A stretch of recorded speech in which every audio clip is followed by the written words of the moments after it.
Hi there, you're watching Your Trades on ET now with me, Sneha. And well, let's sum up the markets today. A choppy trading day coming in for the markets. Nifty closing the day at 24,139 with a cut of more than 0.8%. Sensex 2 in tandem, 0.8% lower. 78,956 is where Sensex has called the day. And Nifty Bank also 1.5% low. One of the top sectoral losers also today, Nifty Bank. A deep under pressure. India VIX, however, 2% spike, so not much to worry about on that front at least. And you have all the sectors that have actually ended the day in the red. However, IT very marginally in the green, but that's the only sector that has barely made it to the green. But well, yes, all of these sectors in the red for the day. Broader markets too in tandem with the benchmarks. You had mid cap also lower by roughly 0.8%, and small cap, however, was the bigger loser out of all of these indices today. 1.3% cut coming in on the small cap index. So let's quickly just flag off some of the big buzzers in today's trading session. And first up, I want to pull out an Reliance Industries, one of the top losers today. 15.5% cut coming in because the management withdrew their guidance. DOMS Industries on the back of numbers 7.5% lower. Chambal Fertilizers, Zydus Lifestyle, Deepak Fertilizers, Avanti Feeds, Hindustan Zinc, all of these stocks have led the market fall today, anywhere between 5.5% and 8% cut individually coming in on all of the stocks. But well, shifting focus to some optimism then, let's talk about the big gainers today. Triveni Turbine did pretty well for itself, 12.3% higher. You had Keynes Tech up almost 9.5% higher on the back of that smart metering news. Electra Green Tech 7% higher, Blue Star 6%, Triveni, Prash, PB Fentech, all of these stocks held up pretty smartly in today's trade. You also had two brokerage notes coming in today. Signature Global, very bullish note coming in on that front as well. And you also had a note coming in on along with Signature Global, you had Honasa Consumer that was on brokerage radar today. So two stocks that did pretty well on the back of that. Inox Wind also on the back of an order win and the continued market frenzy we did see coming in. Inox Wind also continued that buzz. Mutual funds, they added their highest exposure in IT for this month, and the Amphi data that we got recently revealed this, that mutual funds have added the highest exposure in IT. So well, some optimism being seen on IT as well. And you had two new listings today, Brainbees, which was First Cry and Unicommerce, both very solid debuts coming in. In fact, Unicommerce listed at double its issue price, so very strong listing coming on that front as well. But that's a wrap on what the markets look like today. Let's bring in our technical guest Kunal Bothra to understand more about what the market looked like today, what we can expect going into the markets tomorrow. Hi Kunal, thanks so much for taking the time out and joining us on the show. Help us understand the moves we've seen today, because quite the steep cut coming in on the markets today. And I'm going to ask you a question I always ask you. Do you think this is the worst? Do you think this is where we bottom out, or are you seeing some more cuts? The worst, the definition of worst will probably keep on changing as and how we progress into the markets. Last week, of course, was one of the worst parts, where traders saw volatility, and depending on the time frame you're looking out for, if you're looking well. But well, let's keep it going with the technical outlook, and we now have Shrishti joining us in the studio with what she spotted on the charts for us today. Shrishti, take it away. Well, yes, two counters, one on the breakout side and the other one on the breakdown side, since the market is giving moves on both sides. Firstly, let's have a look at the breakdown stock. Today, we got the chart of Maruti Suzuki, though if you'll see, the stock has been trading in quite a tight range for itself. But a while back, the stock did give a breakout. It was a complete failure for that particular breakout. I remember it was just after the earnings. But if we will see with the market correction, the stock is now down to around 12,200 rupees, and 12,200 is a crucial support for Maruti Suzuki, and the stock was seen to be retesting those crucial support levels in today's trading session. If you will see, the stock has always tried to manage and take a support at these levels, but for today it was a complete if you will see, pressure that was witnessed on the stock, because it was a rejection near to its 20-day moving average. It was kind of a bearish engulfing and loping the previous day's solid body in terms of the candlestick pattern, and it was also supported by a short build-up on the derivative side. So hence we spotted this on the breakdown stock. Moving on to the next counter then, and this one indeed is a breakout stock, Oil India on the charts. Though if you will see the long-term charts, you will be amazed, because what a run in the past 1 year Oil India has seen, from close to 200 rupees. See, the stock is now over 650 rupees as well. touching it all-time high levels. Earlier as well, we have showed you this as a breakout stock, but you will see that after taking a support at its 20-day moving average, the stock did take witnessed a breakout yesterday, but now following the suit and once again hitting a life high level for itself. So these are the two stocks on the technical front. Back to you. All right, Shrishti, thanks so much for joining us and spotting those stocks on us on the chart. Very positive to see a breakout stock today amid a trading session that we've had. But let's slip into the word from the wise segment, and today that is Venugopal Gare, the managing director at Bernstein. Now, he sees value in utilities and financials from the PSU space.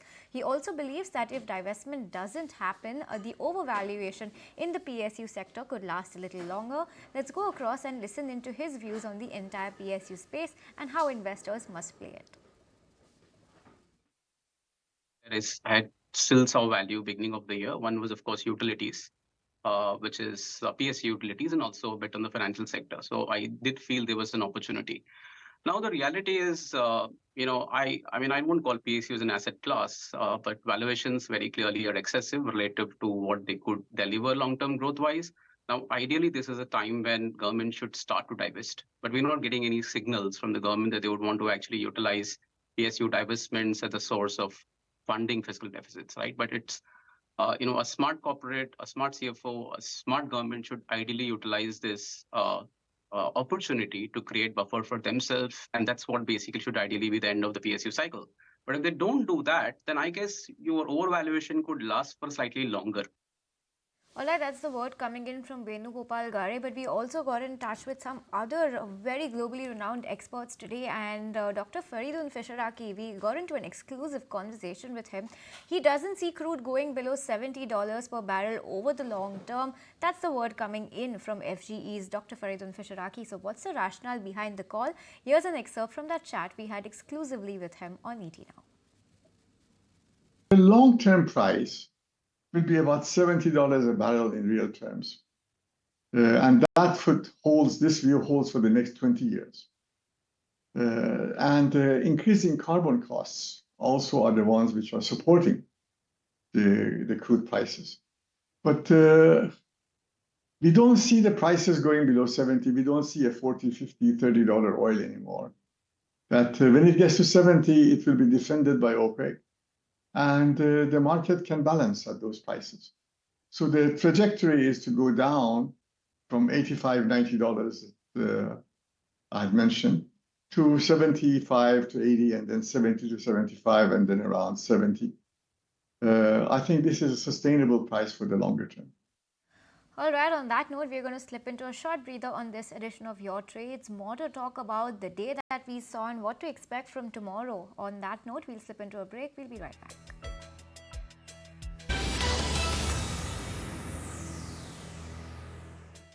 Hi there, welcome back. Thanks so much for staying tuned to Your Trades. Let's take a look at what the derivative space has shaped up to be like today. And for the 14th August expiry, some short build-up being seen on Nifty. Remember, yesterday too, we did see some short build-up on Nifty. But however, Nifty Bank was seeing some flat moves yesterday, but some short build-up has started to be seen on Nifty Bank as well. So slightly negative sentiment echoing around both the benchmark indices. And moving on, let's also talk about what India Wix did. 16.3 was where India Wix was at. A slight uptick coming in, just approximately 2% uptick. So not much to worry about on that front as well. Now for the active calls front, for the 14th August expiry, we did see some call writing happening at 24,200 and 24,300, which now makes 24,300 the next resistance level to watch out for. And for the put side, we did see some put buying seen at 24,100 and some mild put buying also being seen at 24,000. So while these are your levels to watch out for, but that's all that was happening on the derivative front. Let's shift away from derivatives and talk about the big story of the day, and that has to be Aarti Industries, because look at the move in the stock today, more than 15% lower, and this is on the back of some of the highlights that the con call that the management indicated in their con call. They said that the pressure remains high on the margins. The Chinese competition and overcapacity have hit their margin. 70 to 80% of the products are facing competition from the Chinese suppliers. But what really spooked the street is the withdrawal of the EBITDA guidance that they had given in the start of the year. They withdrew that guidance today, and that was not taken very well by the street today. So on the back of that, Aarti Industries did see quite the bit of a fall coming in. You also had brokerage notes coming in on this stock to talk about what they feel about the withdrawal of the guidance. And first up, you had a note coming in from B&K Securities, where they have gone ahead and they've cut the target price of the stock. They've downgraded the stock to a sell and revised the price to 513. They believe that the withdrawal of EBITDA guidance shows uncertainty. The elevated debt levels, they're also not looking very good as of now, and the expected ROCE of 12.2% for FY26 is posing a big risk to this company as of now. And you also had a note coming in from Centrum. They have also downgraded the stock to a reduced rating, target price of 730 rupees per share. They say that volume-led growth and FY25 guidance that have been withdrawn don't look very good as of now, but all capex plans are on the track, and on the back of that, they maintain their FY25 and FY26 earnings estimates for the stock as well. So mixed views coming in. But well, yes, Aarti Industries, the biggest loser on the street in today's trading session, 15.5% lower. But on that note, let's also talk about the two new listings that we saw on D Street today, and stellar debut for both First Cry Parent and Kunal Bal promoted Unicommerce Solutions. So both of these companies listed pretty well. One listed at 40%, while the other doubles from the issue price. Let's go across and listen in to what the management had to say. We'll continue to grow organically from here on unless we get some exciting opportunities from an organic growth standpoint. For last 2 years, we haven't acquired any company for last 24 months, but we continue to evaluate new opportunities. So largely, it will be a function of organic growth as we go along. Really excited. We are focused on creation of value for our young parents as well as for all our shareholders. Now our journey to join hands with public investors has just started from today. So we are very happy, very fortunate that hopefully we'll be able to compound value creation for all our new set of investors from this day on. By the 15% growth in revenue ahead of the e-commerce market growth, we doubled our PAT. So going forward, our goal will be to continue to deliver e-commerce market plus growth, and obviously a faster growth in profits. Significant portion of our revenue growth can continue to go to our bottom line, and we have historically demonstrated where our PAT grew almost double from FY23 to FY24. So there is a significant operating leverage in the business, and we have historically demonstrated not only consistent revenue growth but expanding profitability, and this is a business which continues to generate cash on a regular basis as well. The word coming in from the management of two of the newest kids on the block. But let's move on then, and smart meter stocks, the likes of Genus Power, HPL Electric, Keynes Tech, were all buzzing in today's trading session. But what was the buzz in the smart meter space? My colleague Sharad is standing by to decode that for us. Sharad. Well, yes, smart meter themed stocks are in focus, such as Genus Power, HPL Electric, and even Salzer Electronics. These stocks have been buzzing in trade. Now, industry buzz is that larger state government orders is expected to come in over the coming months. And interestingly, yesterday, Andhra Pradesh government launched a prepaid meters coming in the government offices. Apart from the institutional orders expectations from the state government, the smart meter program is expected to enable almost 1.5 lakh crore investment in the prepaid smart meter segment, and overall the target for 2025 is almost to make the smart meters come in 25 crore homes in order to replace them from the traditional meters. Now there are two players largely involved, first one being Genus Power and HPL Electric. Over there, their order books ranges between 3,700 crore to 21,500 crore rupees, but the valuations for both the side is on the expensive. Apart from this, conglomerates such as Tata Power, Adani Group and GMR also have exposure in the smart meter via their arms or wholly owned subsidiaries. Interestingly, the smart meter, the industry size as per MOCL, it's ranging between 48,000 to 60,000 crore rupees. And as per National Grid mission statement, only 1.3 crore households have actually installed these smart meters, and of course the runway itself is 25 crore, and of course this is coming in for the next 2 years.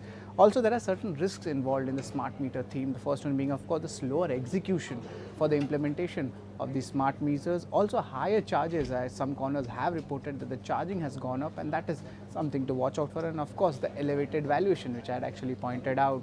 Now, today itself, we had done our Khabar segment also, where Kayans Technology was in focus, where the Khabar in the street is that their smart meter manufacturing facility in Telangana is expected to start their operation in a month. All right, Sharad, thanks so much. It's an interesting spot by Sharad over there, but let's move on. And we did highlight a few stocks which were big buzzers today, but my colleague Jinay is joining in with yet another list of all the stocks that took away all the spotlight in today's trade. Jinay, thanks for joining us. Take it away. Well, yes, so on the back of earnings, Hindalco will be in focus. We are seeing that revenue was largely flat, but in line with the management guidance. Net profit up 4% sequentially. If you look at EBITDA, we saw a good expansion, about 24% sequentially, and margins also we saw a good improvement. Moving on, Ipca Labs will be in focus as revenue was seen with an uptick of about 32% year-on-year basis. The PAT saw a jump of about 19%, EBITDA of about 28%, and margins saw some bit of pressure this quarter. Moving on, Dixon Tech was in focus as company has acquired 50.1% stake in iSmartU India for 275 crores. Moving on, Samil will be in focus, though the company reported a good set of numbers, a good revenue growth of 29%, PAT growth of 69%, but there was weak commentary by the management which led the stock into the red zone. And lastly, Gujarat Fluorochems will be in focus as revenue saw an uptick about 4%, the PAT was about 7%, and a good set of numbers across operating performance as well. Jinay, thank you so much for spotting out some of those buzzers in today's trade. But on that note, I'm afraid we're completely timed out on this edition of Your Trades. From me and the team that put this show together, thank you so much for watching.